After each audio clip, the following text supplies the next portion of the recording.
Bonjour tout le monde, on se retrouve pour investir ensemble 1000 euros et l'objectif de mon investissement d'aujourd'hui et de mes investissements pendant un bon bout de temps, ça va être de corriger la grosse erreur que j'ai identifiée dans mon portefeuille parce que mon portefeuille sous-performe de beaucoup trop l'indice.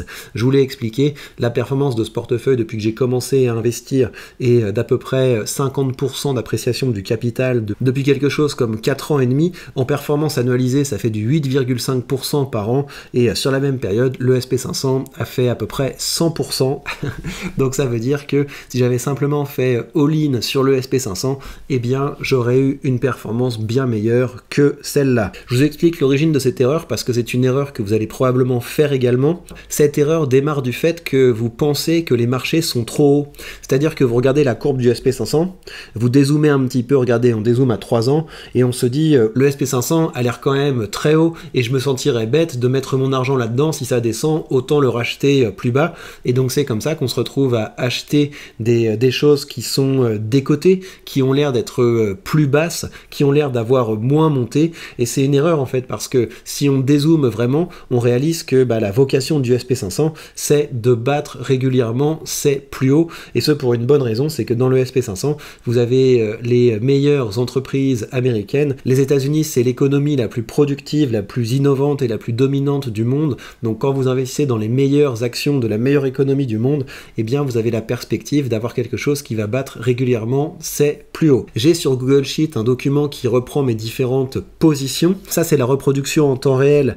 de ce portefeuille d'investissement. Vous avez une playlist sur Google Sheet si vous voulez faire la même chose que ça, mais j'ai pas poursuivi trop loin cette playlist parce que je considère que c'est du temps de perdu en fait. Pour la majorité des gens, c'est du temps de perdu d'essayer de traquer leur portefeuille. En matière d'investissement, souvent, plus vous faites simple, mieux c'est. Mieux c'est parce que ça va vous permettre de mettre votre temps là où c'est le plus important, à savoir l'augmentation de votre revenu actif, ce qui passe par le développement de vos connaissances et de vos compétences. Mais bref, vous avez une playlist si vous voulez comprendre comment vous faites pour importer les cours de vos actions et de vos ETF dans un document Google Sheet. L'avantage, c'est qu'après, ça vous permet d'avoir différentes représentations de votre portefeuille. Là, j'ai donc le graphisme en camembert où vous voyez les différentes positions.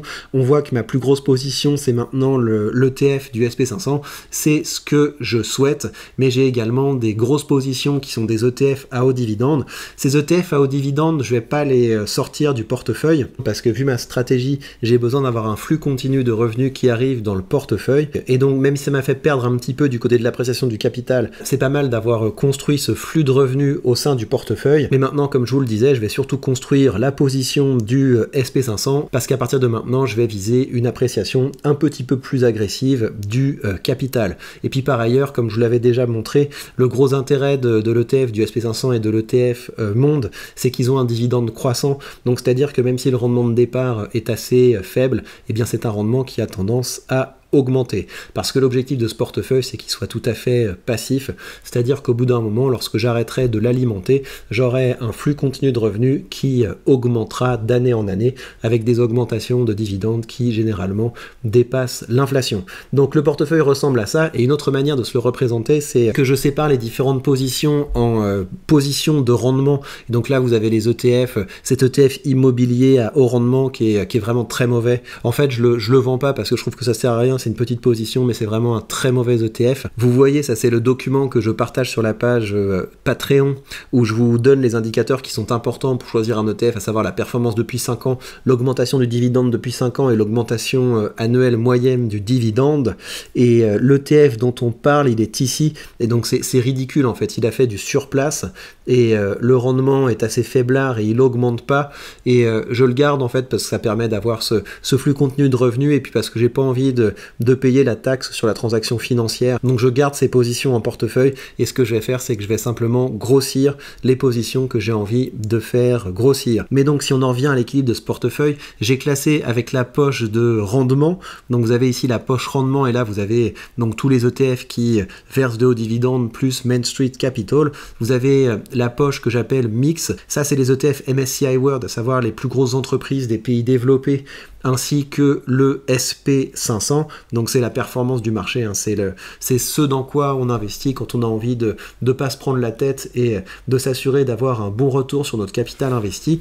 Et la croissance, eh bien dans la poche croissance, on a le Nasdaq et on a Microsoft. Et là, ce que je vais faire, c'est que je vais investir dans le Nasdaq pour pouvoir augmenter un petit peu cette partie et commencer à corriger le problème de rendement de ce portefeuille. Et donc évidemment, quand on investit aujourd'hui dans le Nasdaq, on se dit oulala, mais c'est peut-être bien trop haut. Mais toutes les fois que j'ai voulu investir dans le Nasdaq, je me suis toujours dit que c'était trop haut, alors qu'en vérité, la vocation du Nasdaq, c'est exactement la même chose que pour le SP500.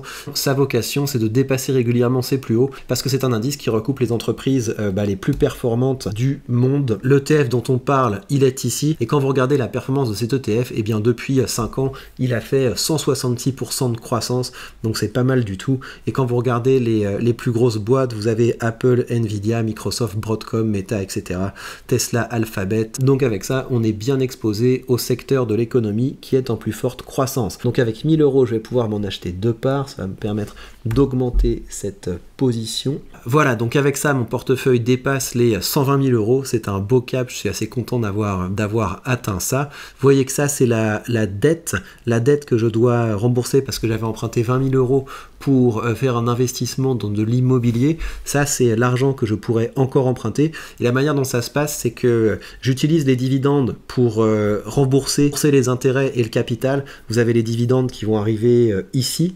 Et donc, tous les mois, ça me permet de diminuer l'argent que je dois rembourser. Et plutôt que d'utiliser l'argent que j'envoie sur mon courtier pour rembourser la dette, je trouve que c'est plus intéressant d'investir dans des actifs distribuants. Le Nasdaq est aussi un actif distribuant, même si ce qui distribue, c'est assez petit, mais ça permet comme ça d'entretenir ce flux continu d'argent qui arrive sur le portefeuille et donc encore une fois de rembourser l'emprunt de façon tout à fait indolore. Et donc imaginez ce qui se passe quand on a un portefeuille qui commence à faire 200 000, 300 000, 400 000, eh bien ça veut dire que l'argent qu'on peut emprunter augmente au point qu'on est à ce stade qui est un stade que je vise, où on peut simplement s'acheter notre résidence de rêve dans un pays par exemple qui nous matraque moins fiscalement, simplement en hypothéquant les actifs, et c'est bien ça mon objectif.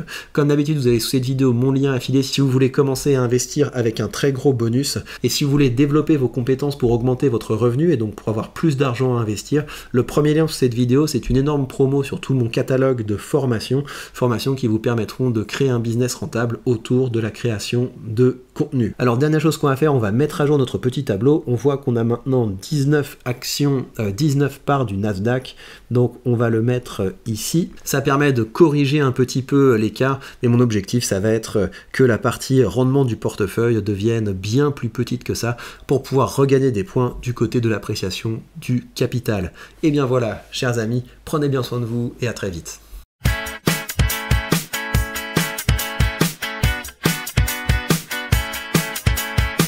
Les thunes, je les gagne, je les compte, c'est le kiff. Chaque euro qui rentre, c'est un petit peu de plaisir.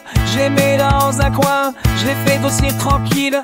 Et bientôt c'est l'heure de récolter les fruits des thunes, toujours.